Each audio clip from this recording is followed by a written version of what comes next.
प्यारे बच्चों, एक बार फिर से स्वागत है आपका आपके अपने YouTube channel unique academic institute में। मैं राहुल चौधरी हमेशा की तरह आपके साथ हूं और एक बार फिर से आज आपके लिए बिहार बोर्ड कक्षा 12वीं से मैं हिंदी की कविता लेकर आया हूं। काव्य खंड का हम लोग कर रहे हैं और आज जिस शीर्षक को हम लोग करने वाले हैं उस शीर्षक का नाम है उषा। उषा यानी आप समझते होंगे प्रातः काल की बात मैं कर रहा हूँ।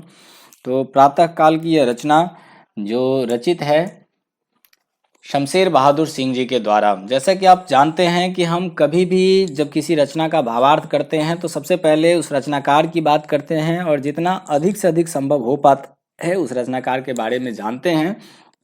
तो यहाँ भी पहले हम लोग शमशेर बहादुर सिंह जी के बारे में जानने का प्रयास करेंगे, उनकी बात करेंगे। और हम ऐसा कर शुरू करें इससे पहले चाहेंगे कि अगर आपने अब तक इस चैनल को सब्सक्राइब नहीं किया है तो प्लीज़ सब्सक्राइब कर लें, क्योंकि यहाँ हिंदी और इंग्लिश से जुड़े कक्षा 12वीं के सभी वीडियोस आपको मिलने वाले हैं।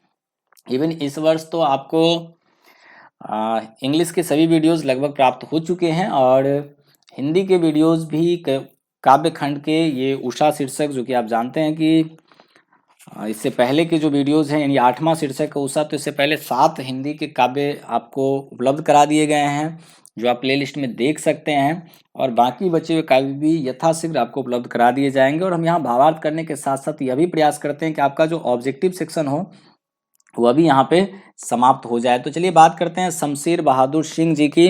शमशेर बहादुर सिंह जी का जन्म 31 जनवरी 1911 को हुआ था, जो आप अपने स्क्रीन पर देख सकते हैं। ये जो तस्वीर आप देख रहे हैं ये शमशेर बहादुर सिंह जी की तस्वीर है। और उनका निधन 12 मई 1993 को हुआ था।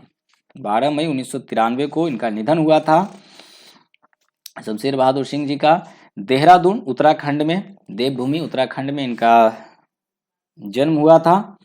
इनके पिता का नाम प्रभुदेव और तारिफ सिंह, यानी 2 नाम थे इनके पिता के। प्रभुदेव के नाम से लोग जानते थे, तारिफ सिंह उनका वास्तविक नाम था। और एक साहित्य प्रेमी रहे हैं वो।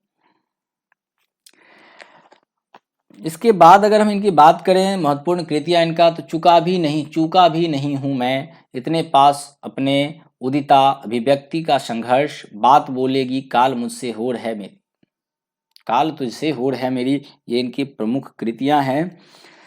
दूसरा सप्तक, कुछ कविताएं, कुछ और कविताएं, ये भी इनके पास है। इतने पास अपने उदिता, टूटी हुई बिखरी हुई, कहीं बहुत दूर से सुन रहा हूँ, कहीं बहुत दूर से सुन रहा हूँ, सुकून की तलाश, जो कि गज़लें हैं।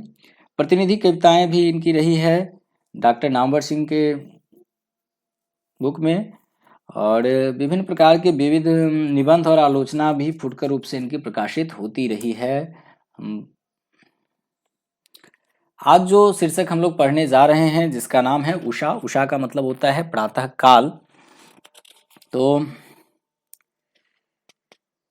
अगर इनको देखें तो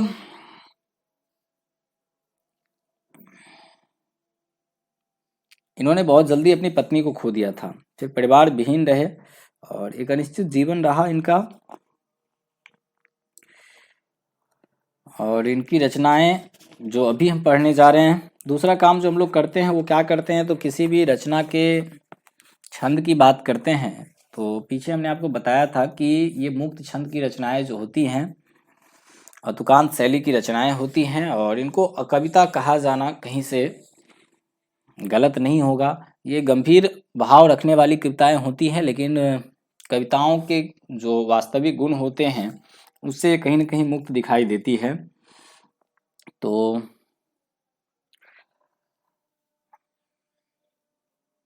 देखते हैं आगे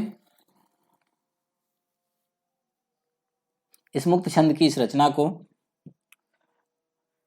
जिसको आप कविता भी कह सकते हैं। हालांकि इसको प्रमाणित नहीं किया गया है कविता कहना, लेकिन जो कविताओं के गुणों से मुक्त है तो इसलिए इसको कविता, तुकांत शैली की कविता आप इसको कह लीजिए। मुक्त छंद की रचना है ये। उषा यानी प्रातः काल की बात हो रही है। कहते हैं प्रात नभ था बहुत नीला शंख जैसे भोर का नभ।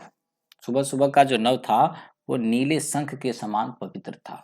राख से लिपा हुआ चौका, जिस प्रकार से गांव में आप देखते होंगे कि सुबह में राख की मदद से जो चौका चूल्हे के ऊपर का इर्द गिर्द का क्षेत्र होता है उसको लीप दिया जाता है। वैसे ही तो राख से लीपा हुआ चौका अभी गीला पड़ा है, बहुत काली सिल जरा से लाल केसर से कि धुल गई हो। बहुत काली सिल जरा से लाल केसर से कि धुल गई हो, स्लेट पड़िया लाल खड़िया चाक मल दी हो किसी ने।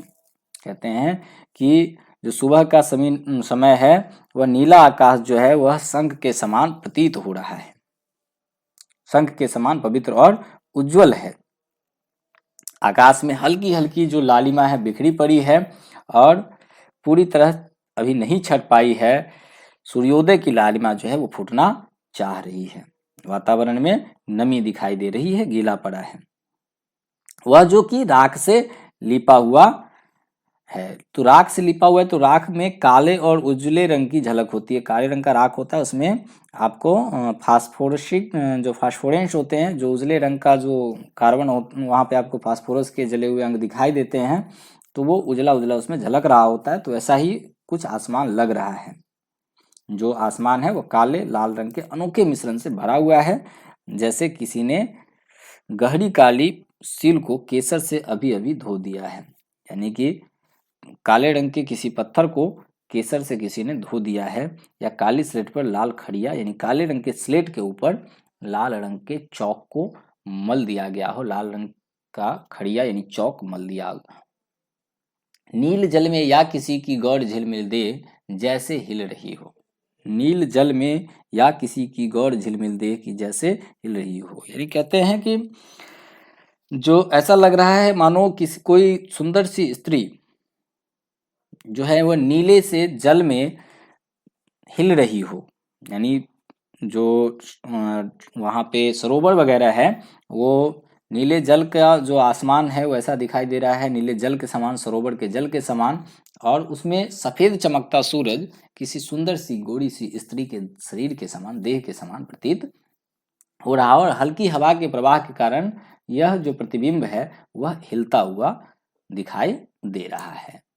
और जादू टूटता है इस उषा का अब सूर्योदय हो रहा है, और जादू टूटता है इस उषा का अब सूर्योदय हो रहा है। और कहते हैं कि उषा का यह जादू जो है यह टूट जाता है। कैसे जादू की बात कर रहे हैं, तो ये जो अलग अलग प्रकार की चीजें यहाँ पर दिखाई दे रही हैं, जैसे कभी मतलब शंख का उनकी पवित्रता जो रहस्य उत्पन्न करती हुई प्रभात के पहले का जो क्षण है, सूर्योदय के पहले का जो क्षण है, उषा का जो क्षण है, तो कभी पुती हुई स्लेट, कभी गीला चौका, कभी शंख, या आसमान में कभी झिलमिलाती हुई देह समान सूर्य का दृश्य, तो ये सारे जादू के समान जो प्रतीत हो रहे हैं। सूर्योदय होते ही आकाश जो है वह स्पष्ट हो जाता है, यानी ये सभी जादू जो है वह समाप्त हो जाते हैं। तो हम ये कह सकते हैं कि इस कविता में कवि ने प्रातः काल की सुंदरता का, सौंदर्य का वर्णन किया है। और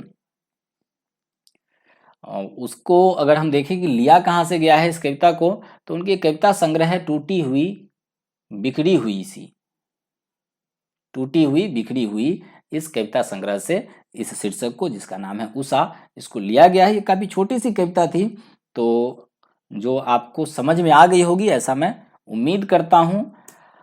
अगर आपको ये वीडियो अच्छा लगा तो प्लीज इसको लाइक करें और अपने दोस्तों से शेयर कर उनकी भी मदद करें।